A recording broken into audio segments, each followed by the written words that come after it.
telegraph to reforming the United Nations to AI. We're going to unpack a lot of that. But Glenn, I want to shift to you because, for folks who doubt, that they can have an impact, for people who believe that conflict is inevitable and inexorable, Rwanda is an extraordinary counterfactual. It's a hopeful story after human genocide.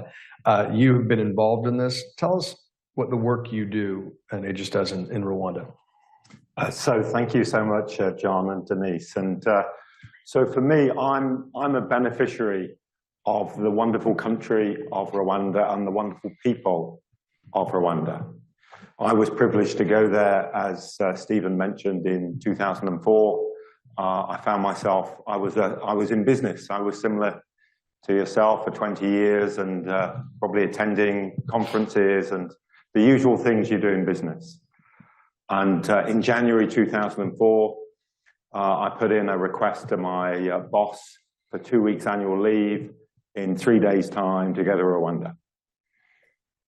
I attached to my annual leave request a note from the Secretary General of the UN, who had declared the 7th of April 2004 as an International Day of Remembrance.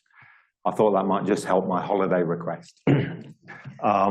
And so I spent 4 weeks in Rwanda in 2004, helping to create the memorial, working alongside survivors.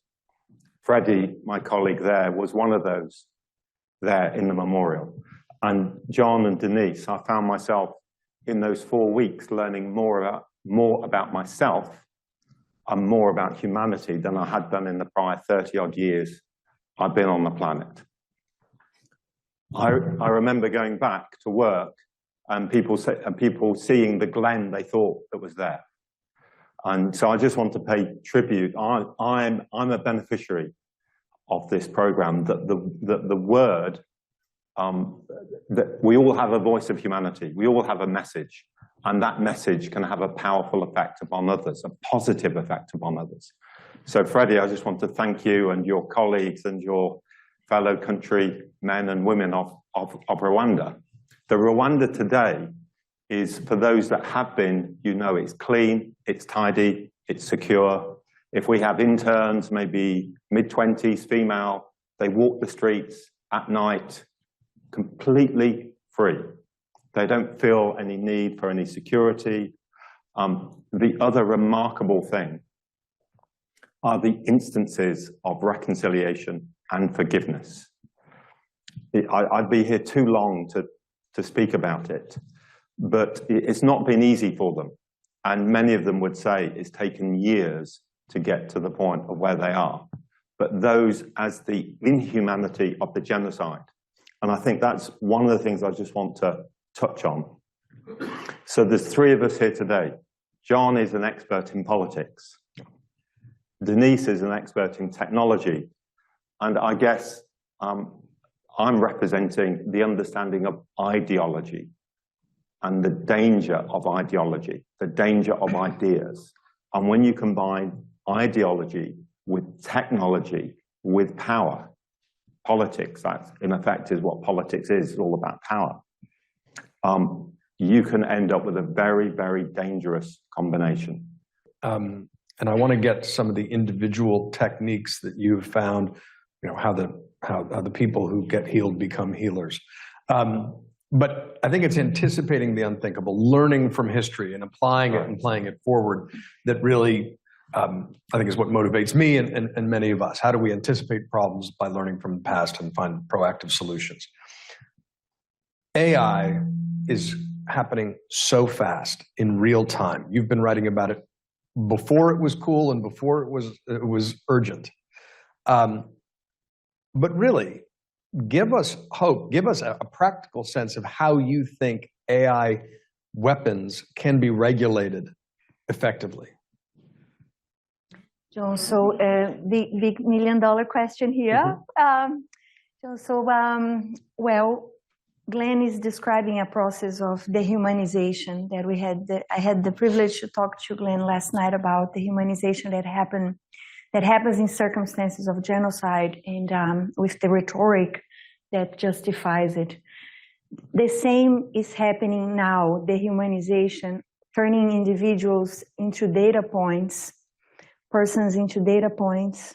So the weaponization is happening. We're using the technology to select the target, engage the target, and let the software make the decision to kill. My last book was called Lincoln and the Fight for Peace, and it was all about how you win a peace and leadership that's focused on reconciliation. I want to learn from you about the leadership that's been in Rwanda that has led to this reconciliation, because it's uncommon. What have been the secrets from your perspective that have helped lead to reconciliation in Rwanda? Oh, well, thank you, John. So one is leadership, and Rwanda has benefited from, well, the leadership are representative of the survivors. The leadership effectively were exiles that came back into Rwanda, but they were of the survivors, and many of their family members had been killed.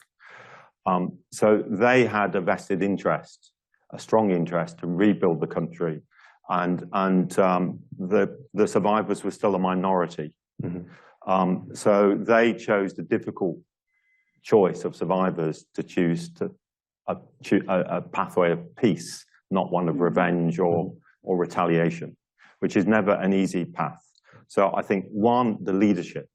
So for example, just something as simple as the government in Rwanda said there are no Tutsis, there are no Hutus, we're all Rwandans.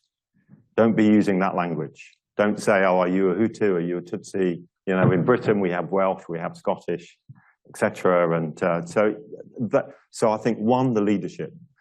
Two, we've been privileged to be part of that journey as Aegis Trust for 25 years.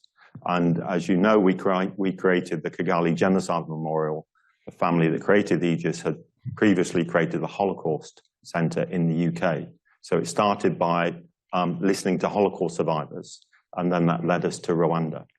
And so bringing healing to those that have gone through immeasurable suffering and hurt helps them to come to a place where they can at least consider forgiveness. If you're in Rwanda in 2003, if you just mention the word forgiveness, people that said, don't even mention that word. Who are you to mention that word?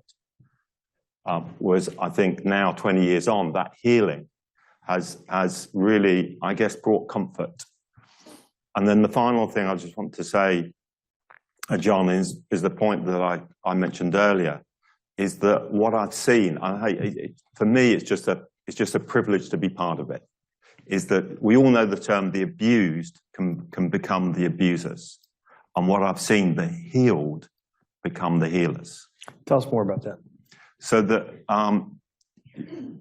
often violence, whether it's physical violence or other violence, comes from a hurt in someone, or maybe a grief, and they're striking out. We all know the comment, kick the cat when you come home, you had a bad day, and you feel justified in taking it out on somebody else. Everybody justifies their own actions. In their own mind, they're justified. But then when you listen to survivors, or you listen to those people that have been through immense suffering and yet have overcome that, it somehow speaks to people in a way that a textbook just doesn't touch the side. Freddie, my colleague, was in the Central African Republic in 2015. And you might recall it was sliding into genocidal violence. The killing had been brutal. Freddie was invited there to speak at the church, and he gave his testimony how he'd been able to forgive his perpetrators that had killed 80 members of his family. One lady in the church at the back stood up and said, Freddie, if you can forgive those people, I can forgive the people that killed my son last week. And then the mothers of the conflict found they had something in common. They were grieving mothers. So it's just really that, I guess what I want to encourage is that you have to have the structures, the international law, the regulation. But if you don't have the human heart, then somehow it's going to go awry. But if you've got the human heart, then that can make the difference. And there's just a final thing I just want to mention is there was some research done by a professor in Colorado.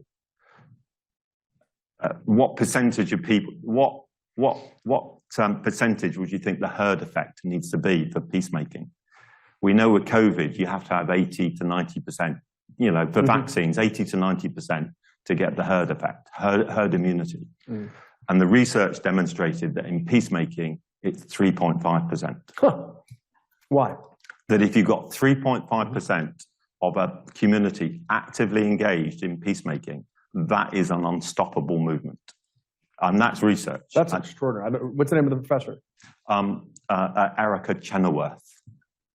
Oh, yes, she's marvelous. Yes, yes. So our message is simple. You don't need everybody to be an agent of humanity. Yeah. In the United States, it's 10 million people. It's the power of individual. It's the power of one that brings a protective effect upon that whole community. That's fascinating.